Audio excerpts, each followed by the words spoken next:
to compare it to. Good morning, everyone. Welcome to this last of the little installments of Parshat Miketz for this year. With God's help, we will continue this in a year to come, or we will change the format. But for now, it seems like the best thing to do is each week's Sedra as we can, doing the best we can. Um, so I'm going to start with the bracha. Baruch atah Adonai Eloheinu melech haolam asher kitshanu b'mitzvotav v'tzivanu la'asok b'divrei Torah. Amen. And I want to welcome Judith to the group too. Judith, it's good to see you. Good to know you're here. So here we are. So we read that he married the daughter of Potiphera, priest of On. And Rashi explains who Potiphar, that's one and the same. It is Potiphar, the one who he was slave to. Venikra Potiphera, so two words. So Huti is like it's a sort of a put down of a person.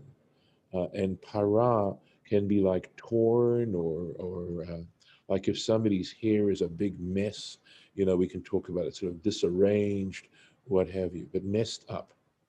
Al Shenista race, may alav.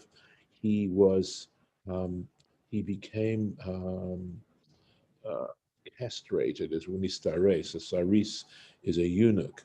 So essentially he became incapable of, at a certain point, of procreation. And they had this belief, as you'll see, why? Lefi shechamad et Yosef, because he desired Joseph so much, the Mishkav Zachur, to have male intercourse with him. Remember, Joseph was a beautiful looking person, and they believed that if you engaged in male intercourse, you would become castrated, essentially. I mean, not physically, but that your ability to procreate would be destroyed. Well, I guess they believe that even if you just desired it, because he did it. I mean, it says here he was emasculated because Right. he desired Joseph for homosexual relations, Right. but he didn't have Joseph for that. That's So if he true. was Yeah.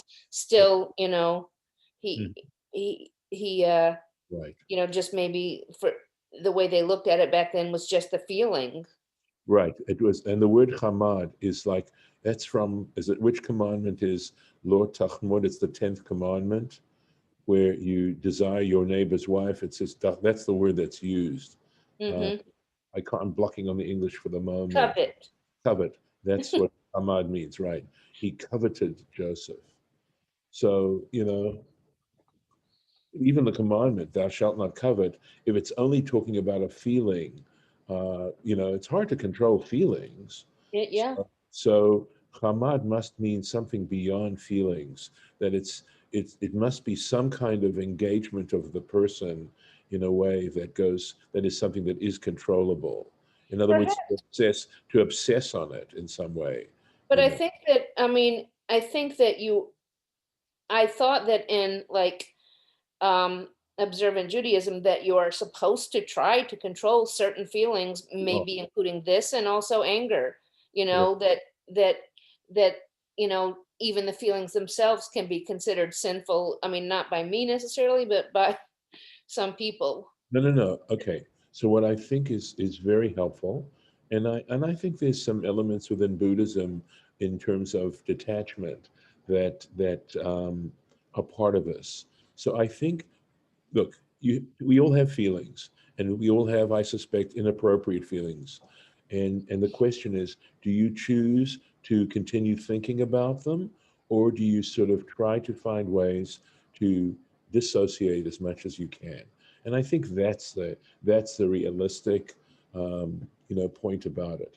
And sometimes following those feelings can actually involve physical actions, that tend to just pour gasoline on those feelings and just make them flare up even more. And that's what you're not supposed to do. And the other piece on those statements, we have a member of our congregation, Florence Metz, who's a centenarian, and she quotes, I believe it's Browning, something to, and I wish I could remember the quote exactly, Lisa, or any of you may remember the exact quote, right? If our reach didn't extend beyond our grasp, then what's a heaven for? In other words, these commandments may actually be unreachable, but the very activity of trying to grasp for them is, in fact, what keeps us out of trouble. Mhm. But yeah, no, it's a really great point you brought up, Lauren. Thank you. Yeah. So let's make sure, where are we in the actual text So we're itself? on 46, Okay, and that's here. Yosef ben Yeah. Shloshim. Yosef ben Shloshim Shana. Joseph was 30 years old, but lifnei Pharaoh, when he stood before Pharaoh. So he came out of that dungeon. He was 30 years old, and we actually have his age when he was sold into slavery. Do you remember how old he was? 20? 17. No, He was close. 17. So yeah, but 17 from so he was gone for so he hadn't seen Jacob, right? And he still isn't seeing Jacob. There are now 13 years are passing, and Jacob doesn't go down to Egypt until the years of famine begin. So there are now 7 good years that are coming up ahead. Jacob is not going to see him, and that makes 20 years. 20 years Jacob does not, that has to live with the thought that Joseph is dead. So that at this particular moment. So I think, the fact that he had 20 years with Laban, he has 20 years not seeing Joseph. I mean, this is a message to us about expectations and the expectations of of attempting to live a righteous life, not to expect that we get the reward in this world or that life is going to be, a bed of roses. When he stood before Pharaoh, king of Egypt, Vayetze Yosef milifnei Pharaoh, and Joseph went out from before Pharaoh. Just want to make sure I've got everything down here, right? Vayavor b'chol Eretz Mitzrayim, and he passed through the entire land of Egypt. Vatas haaretz b'sheva shnei hasava likmatzim, and the earth, the land produced during those 7 years of plenty, likmatzim, it overflowed. It just overflowed the plenty and the storehouses, etc. Let's see what it says here. Vatas haaretz, and the land produced ketargumo. So let's take a look at the Targum. Uchnashu dairei ara, Let me and just tell you that that the Chabad doesn't translate it as the land produced. It says in the years of plenty, the inhabitants of the land gathered. you're anticipating, Lauren. You're Oh, anticipating. okay. No, it says that in the Exactly what as that translation of the text is why I'm saying that. right, but that is the Targum. That is the Okay. Targum, right? Kanshu means gathered. Okay. Dairei ara, those who inhabited the land. B'shva shnei sova, during the 7 years of plenty. So ibura laotsarin, the produce into the storehouses. Hmm. That's and Rashi. So they are taking Rashi's advice. Chabad is taking Rashi's advice and translating it the way he says, "Ket targumo," as it is rendered in the Targum. So the And then it also says it does not lose its meaning of wait making a or minute, producing. Like, we're gonna let yeah, we're okay, sorry. gonna again read the Rashi. The Okay. Ein halashon ne'ekar, and the meaning of this sentence that is not removed, uprooted, right? Milashon asiya, from the idea of producing, of making.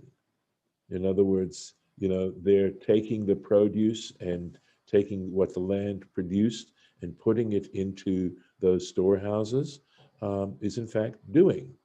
Okay, asiyah is to do. La kamatzim. So he says in this word kamatzim, kometz al kometz yad. So the word kometz is based on this, on doing this, taking a handful, right? That's what the priests would do when they would take the incense. They would take it in their hands like that. Um, Kometz, okay, kometz al kometz, yad al yad, hayu otsurim. So komatzim, it's beautiful how Rashi is explaining it. He meant bit by bit.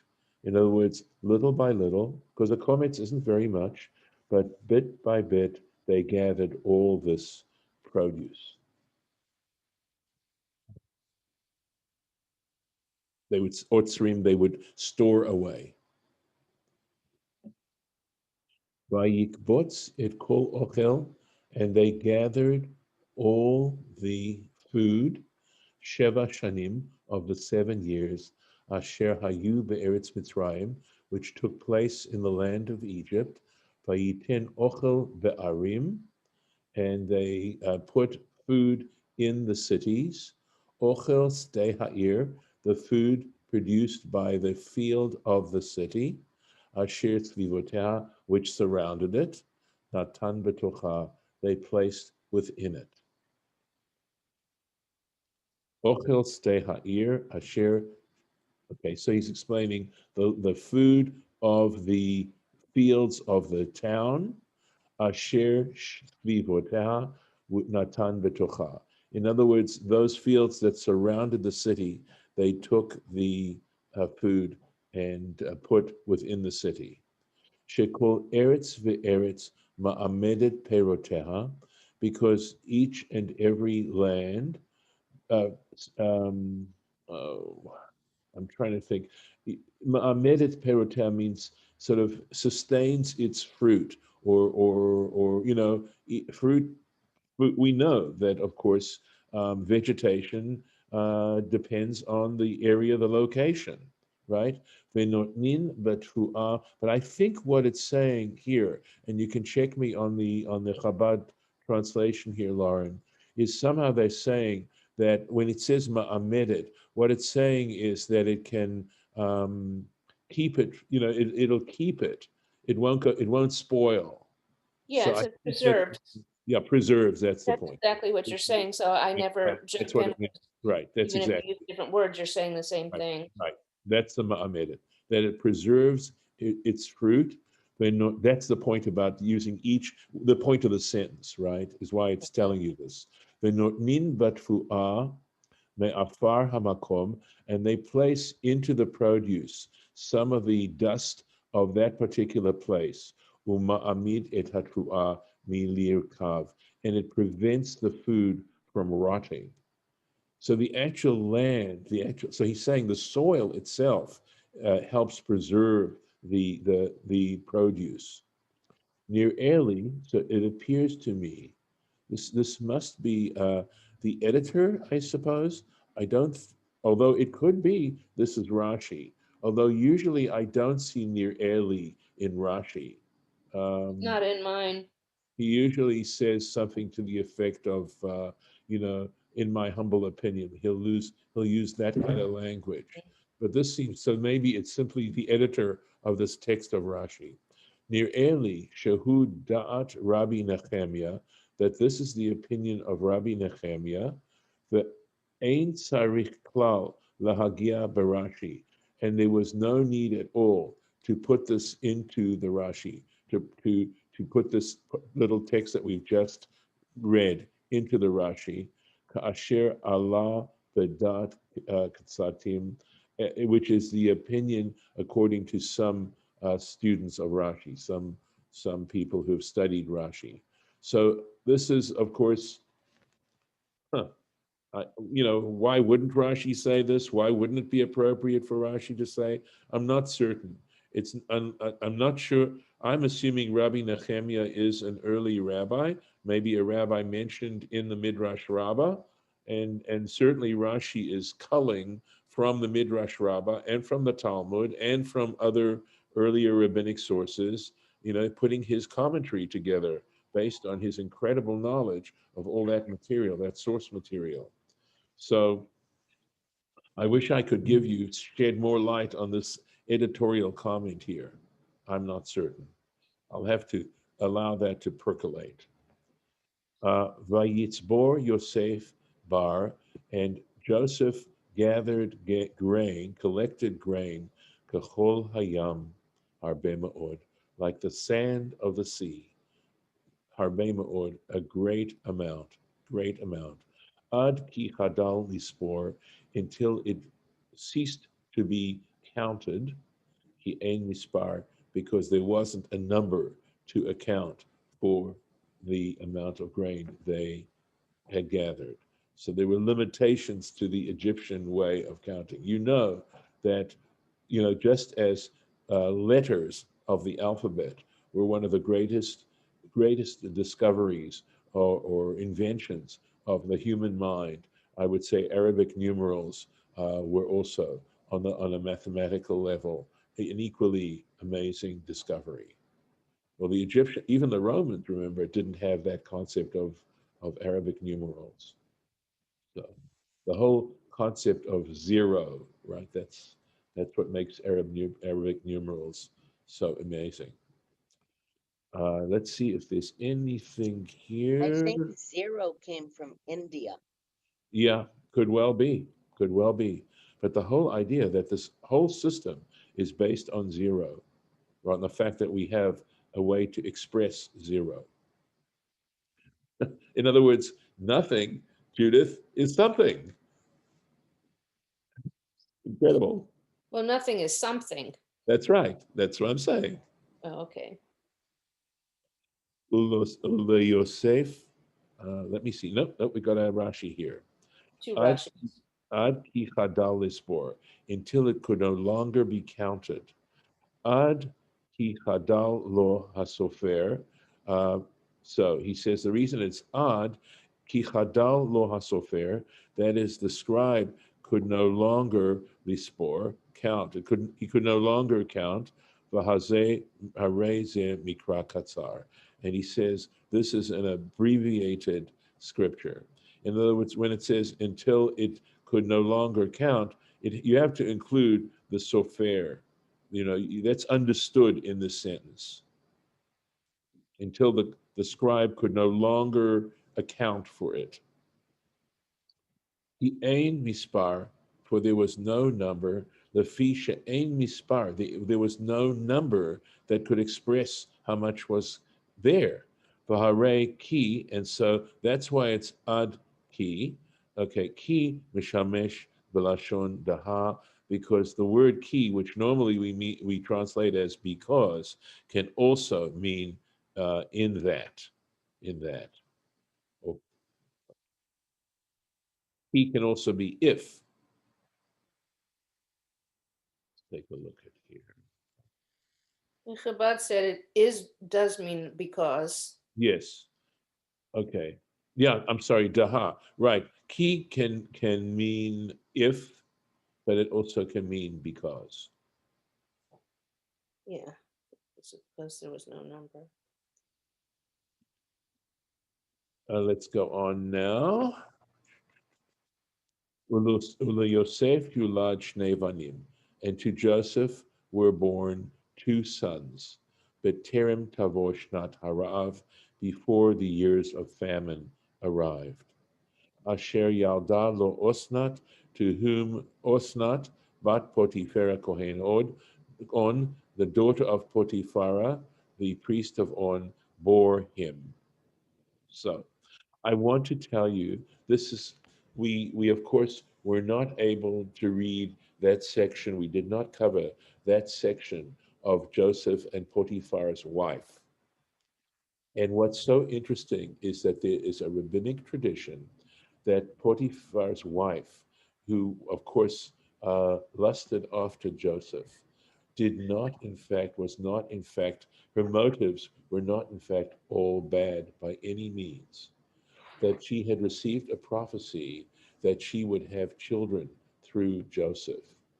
And because she'd received that prophecy, she assumed that she was the one who was going to bear those children to Joseph, whereas it really meant her having children through Joseph was that her daughter was going to marry Joseph and provide children for her. And so, what's so interesting is that likewise within the Quran, there's this story related in the Quran, and in the Quran, it is explicit that this was her motivation. In other words, this midrash becomes part of the Quranic literature itself, and I thought that was so interesting when I came across that in my studies. So just that's that's some of the background to that particular incident, which we couldn't actually read this year. Okay.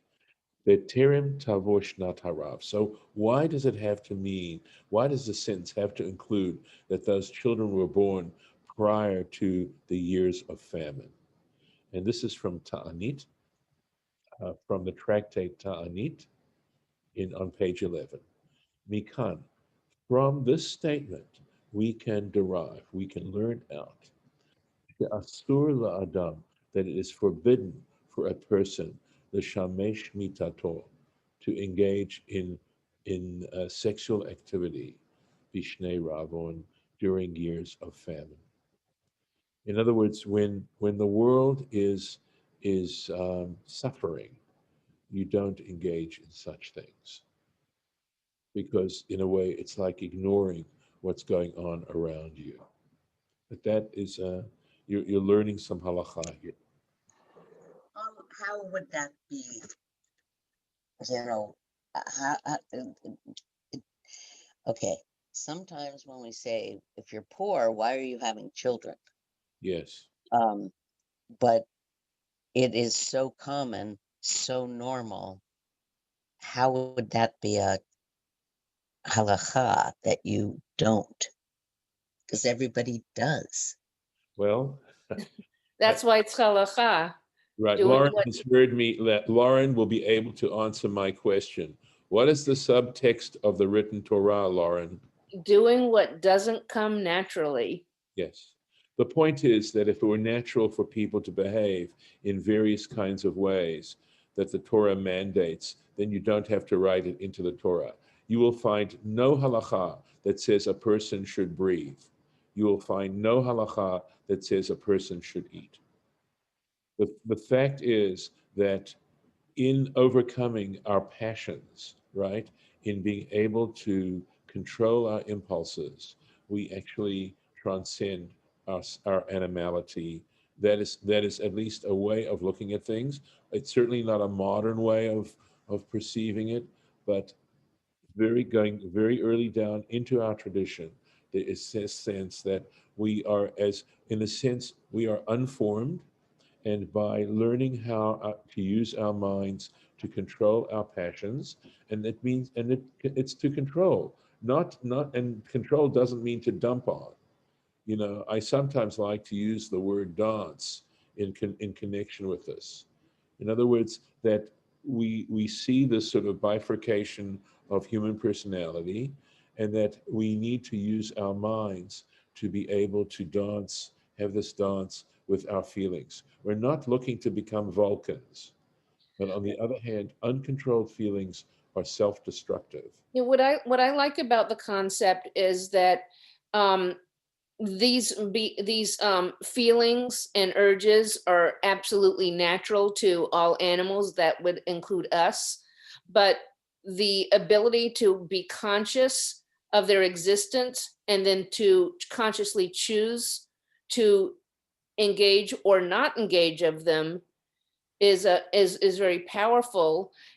Other than just being a slave to urges, you have the choice of not being a slave to urges, and then further that your servitude is supposed to be towards God and not towards natural urges. And that's why your servitude towards God is actually liberating. That when you become a servant of God, you become liberated from being enslaved to yourself. There is a wonderful little midrash that's used in the book, in the movie The Chosen, if you remember the movie The Chosen, where the rabbi's son is expounding on the fact that he says, you know, if you look at the word heart, which refers to emotions, it starts with the letter lamed, lave, right? One's heart, lave, right? On the other hand, if you look at the word for mind, right, for your reason, that is starts with a mem, right? A mem. Moach starts with a mem. And he says, if you put your heart in front of your mind, you are going to be a lemech, a fool, a clown. But if you put your mind in front of your heart, you Melech. become a melech, king. And in some ways, which is this cute little, you know, drash, whatever, is reflected, I think, in the Sfirot, because the Sfirot in some ways also represent the perfection of the human spirit and the human personality, starting off with the rational Sfirot that are the three at the top, and then the seven emotional Sfirot, or six emotional Sfirot, and the bottom Sfirah is Malchut, sovereignty, and to be able to express sovereignty over yourself. You're the one, right? So And, yeah. and like you said a little while ago, um, you know, you may not reach that level, but the process of trying is important. Absolutely. Absolutely. The journey. Yeah. Yes. Yes. And again, I think this is reflected in Buddhism. You know, one of the most important lessons that I ever learned from Buddhism, and I'm not certainly by no means, you know, a scholar of Buddhism, but the thing that was the discovery of what I understand to be the concept of detachment. And if I were to express the concept of detachment in simple terms, there are the phenomena. There's what's going on. There are the facts. There's the situation. And there's also then how I feel about the situation. And those are two separate things. And we tend to blend the two. In other words, we blend what we feel about the situation into the situation. We can't control the situation. Sometimes we have some measure of control of it, but we may not be able to control the situation at all because it involves other people, other causal things, you know, that we can't control. But how we feel about the situation, that is something we can control. We can learn to control it. We can do a better job of it. And there are degrees. There's a spectrum of how much you choose to control your feelings. People can say things to you that are hurtful. How you choose to react is up to you. You can let it go. You can absorb it or find other ways to palliate the feelings that are inside of you, but you don't have to react. And also in Buddhism, Yes. it's that there is the reality, Yes. there is what you feel, and Mhm. then there is what is known as detachment. But it Yes. doesn't mean that you make the choice to do anything. What you do is you let it all go. And then what you bring into your life is about the detachment of just seeing it all and just letting it flow through you as a river. Mhm. Mhm. And there's nothing to do with control. Yeah. Well, there is the control in not reacting. That's the Would you stop it? No, you can just stop it right there. There is no control in Buddhism. We're talking about Buddhism. It's not about control in not reacting. It's not about control. It's about the river that flows with all of the information, the heart and the mind, and it flows through you. You do not attach to anything. And then, okay, I'm going to take it a step further, which is just coming to me. That's where your receptivity of God comes in, is when you let go of all of that. okay. And I guess maybe it's just a question of how that's expressed, because I feel that it takes discipline to learn how to do that. And yes, that is you're describing Oh, the yeah, discipline. what you want to do. Absolutely. Okay, well, discipline is exactly that. Discipline is deciding, it does involve self-control. It does involve, discipline involves controlling yourself. You have to make a decision to do these things. You know, I mean, you have to ultimately make a decision that you want to be open to some things. So there's sort of there's a very murky distinction perhaps between feeling and thought here. But regardless, you know, whether or not one chooses to accept these things or to buy into these things, I believe in some ways it comes from a part of you that is actually meta conscious. If you Yeah.